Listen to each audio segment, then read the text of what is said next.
Hey guys, good morning সবাইকে। কেমন আছো তোমরা? আশা করি খুব খুব ভালো আছো। আর আমি কিন্তু ভালো আছি। তো দেখতেই পাচ্ছ এটা কিসের ভিডিও, অলরেডি বুঝে গেছো ভিডিওটা দেখে। আর এখন টাইম 11টা বেজে গেছে। তো 11টার সময় আমরা রওনা দেব সুন্দরবন। তো সুন্দরবন ভ্রমণ ঘুরতে যাওয়ার জন্য আমি কিন্তু রেডি হয়ে নেব। আর তার আগে কিন্তু আমি একটা জিনিস তোমাদেরকে বলে দিচ্ছি যে সুন্দরবন কিন্তু আমি মানে যে হোটেলটা উঠতে হয়, যে হোটেল বুক করতে হয়, সেই বুকটা আমি করব না। কেননা সুন্দরবন আমার বাপের বাড়ি। তোমরা অনেক কিছুই জানো, আবার অনেকে জানো না যারা, তারা প্লিজ ভিডিওটা অবশ্যই দেখবে। তো সুন্দরবন আমার বাপের বাড়ি, আর বিয়ে হয়েছে আমার কলকাতা সোদপুরে। তো কলকাতা সোদপুর থেকে কিন্তু আমি রওনা দেব সুন্দরবনের জন্য। তো দেখো এখানে দেখতে পাচ্ছ এগুলো কি বলো তো, এগুলো 21শে জুলাই। আমি 21শে জুলাইতে বেরিয়েছি সকাল 11টায়। তো শিয়ালদা স্টেশনে আসলাম, সোদপুর দিয়ে ট্রেনে উঠলাম, শিয়ালদায় নামলাম। তো শিয়ালদায় নেমে দেখতেই পাচ্ছি যে দেখো প্রচণ্ড ভিড়। কেননা 21শে জুলাইতে মমতাদির কি বলে ওটা, ধর্মতলায় মিটিং থাকে। প্রত্যেক বছরই এটা ধর্মতলায় মিটিং থাকে। তো এটা কিন্তু সাউথের দিক দিয়ে লোকজন যাচ্ছে, আর নর্থের দিকে তো প্রচণ্ড ভিড়, পা দেওয়ার মতো না। তাও আমরা খুব কষ্ট করে এসেছি, কেননা বুঝতে পারিনি যে ধর্মতলায় 21শে জুলাইতে মিটিং ছিল। তো আমরা অত কিছু মনে ছিল না। তো আমরা 21শে জুলাইতে আমরা বেরিয়ে পড়েছি। দেখো এখানে দেখো আমরা পৌঁছে গেছি গদখালি, ক্যানিং লোকাল ধরে গদখালি পৌঁছে গেছি। তারপরে দেখো চলে আসলাম আমাদের এটা কি বলে, সজনখালি অফিস। তো সজনখালি অফিসে দেখতে পাচ্ছ কত সুন্দর বাংলো চারিদিকে, আর খুব সুন্দর সাজানো গুছানো ছিল। আর এখানে দেখছো আমার একটা জেঠু সেলফি তোলার জন্য দাঁড়িয়ে পড়েছে। তো আমাকে বলছে সেলফিটা তুলেছিস? আমি বললাম হ্যাঁ, খুব সুন্দর তুলেছি। তো দেখো আমি কিন্তু সেলফি তুলিনি, আমি ভিডিও করে নিয়েছি। তো এখানে বনদেবী ঠাকুরের মন্দির আছে, আর এখানে কিন্তু আস্তে আস্তে সবাই যাচ্ছে বাংলোর দিকে। আর খুব সুন্দর এখানে যে গোলটা দেখছো, এর মধ্যে কাঁঠা থাকে, কুমির।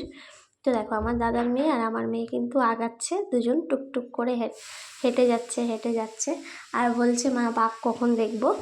তো দেখো ফাইনালি আমি কিন্তু এই খাঁচাটার দিকে আমি চলে এসেছি। কি বলে ওটাকে, এগোতে এগোতে তোমাদেরকে একটা পুকুরের দিকে নিয়ে যাব আমি।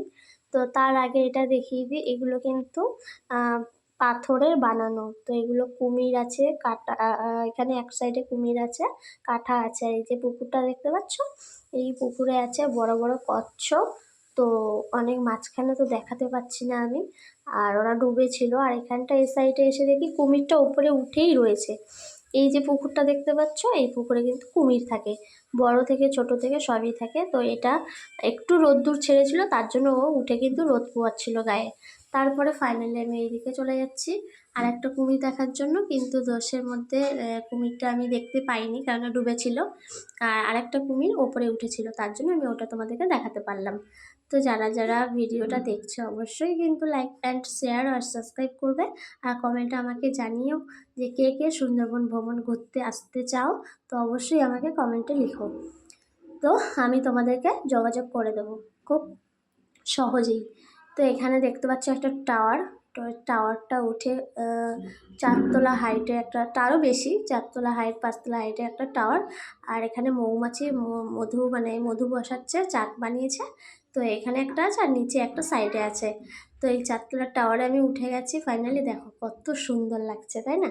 ওই যে জঙ্গলগুলো দেখতে পাচ্ছ না, ওখানে কিন্তু পুরো সুন্দরবনের জঙ্গল। আর ওই জঙ্গলেই কিন্তু বাঘটা থাকে।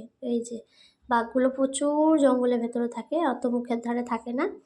তো দেখো আমি পুরো ভালো করে তোমাদেরকে দেখালাম। যে যে এখনও ইচ্ছা হচ্ছে যে আমি হ্যাঁ যাব ঘুরতে, তো অবশ্যই আমাকে কমেন্ট বক্সে কমেন্ট করো। তো দেখো কত সুন্দর লাগছে ওয়েদারটা, আর কিন্তু ঝিরিঝিরি বৃষ্টিও পড়ছিল। তো আমরা বৃষ্টির জন্য বেশিক্ষণ ঘুরতে পারিনি, যতটুকু পেরেছি ততটুকু তোমাদের দেখানোর চেষ্টা করেছি। তারপর আমরা ফাইনালি নিচের দিকে আসলাম। নিচে এসে দেখলাম এখানে জঙ্গলের মধ্যে মধ্যে কিছু কিছু বাঘের মূর্তি করা। তো আমার সোনামা আমার মেয়ে দেখে বলছে, মা জ্যান্ত না মরা এগুলো? আমি বললাম জ্যান্তও না মরাও না, এগুলো পাথরে বানানো। তো বলছে খুব সুন্দর হয়েছে। আর এখানে গাছগুলো দেখছো কত সুন্দর।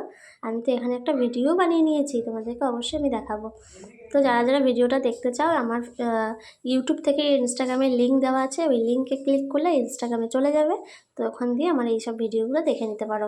খুব সুন্দর সুন্দর কটা ভিডিও রিলস বানিয়ে নিয়েছি, তো অবশ্যই তোমরা দেখে এসো। আর এখনও যারা আমার চ্যানেলকে সাবস্ক্রাইব করনি, অবশ্যই সাবস্ক্রাইব করে দিও। আর দেখো এই যে সুন্দরবন লেখা সব কিছু হিস্ট্রি এখানে লেখা রয়েছে, এখানে ম্যাপ রয়েছে। দেখো একজন দেখছে, এই ম্যাপটা কিন্তু দেখছে কোথা থেকে কোথায় চলে গেছে, কিছু মানে ম্যাপে যা দেখা যায় আর কি। তারপর আমি ভেতরটায় চলে যাব, আর ভেতরটা একটা গাছ দেখতে পাবো। সেই গাছটার নাম হচ্ছে গরান গাছ না সুন্দরী গাছ কি একটা বলে, আমি অতটা জানি না। তো এই গাছগুলো আমি তোমাদেরকে দেখাই। এগুলো অ্যাকচুয়ালি জঙ্গলেই হয়, মানে জংলা গাছ না কি বলে, যাই হোক গাছটার আমি নাম অতটা জানি না। তো নিত্য নতুন কিন্তু আমি ভিডিও দিতে থাকবো, তো তোমরা অবশ্যই কিন্তু ভিডিওটা ফলো করো, আর ভিডিওটা বেশি বেশি করে শেয়ার করে দাও, যাতে অনেকেই দেখতে পারে। তো দেখো আমি কিন্তু বেশিক্ষণ ভিডিওটা করতে পারিনি, কেননা ঝিরিঝিরি বৃষ্টি হতেই চলেছিল। তো দেখো এখানটায় আমি আমার দাদার মেয়ে আর আমার মেয়েকে নিয়ে কিন্তু ওইদিকে ফটো তুলছিলাম। তো ফটো তুলতে তুলতে ওরা কিন্তু এদিকে আগাতে রয়েছে, আর আমিও কিন্তু ওদের দিকেই যাচ্ছি। তো দেখো জঙ্গলটা দেখেছো, চারিদিকে কিন্তু জঙ্গল, আর এখানে সুন্দর সুন্দর গাছ আছে, নারকেল গাছ, অনেক রকমের বিভিন্ন গাছ আছে, আর খুব পরিষ্কার। তো চলো আমরা কিন্তু রওনা দিয়েছি, আবার কিন্তু আমরা বোটে উঠে গেছি খেয়া। তো দেখো এটা আমি একটু জলে হাত দেওয়ার চেষ্টা করছিলাম, তো আমার বর কিন্তু রেগে গেছে, দেখো হাত ধরে ফেলে দিচ্ছে, এরকম পাকামো করো না, জলে পড়ে যাবে, তখন তুলতে পারবো না। তো আমি কিন্তু এখানে হাসি আর কি মজাক করছিলাম, আর খুব ভাল লাগছিল নৌকোটা চড়তে। দূরে চারিদিকে জঙ্গল আর প্রপার জঙ্গল, এই জঙ্গলের মধ্যেই কিন্তু রয়্যাল বেঙ্গল টাইগার থাকে, সুন্দরবনের বিখ্যাত বাঘ। তো যারা যারা বাঘ দেখতে চাও তারা কিন্তু তাড়াতাড়ি ফটাফট চলে আসো, আর আমার সাথে যোগাযোগ করে নিও। তো ভিডিওটা ভালো লাগলে অবশ্যই লাইক আর সাবস্ক্রাইব। টাটা।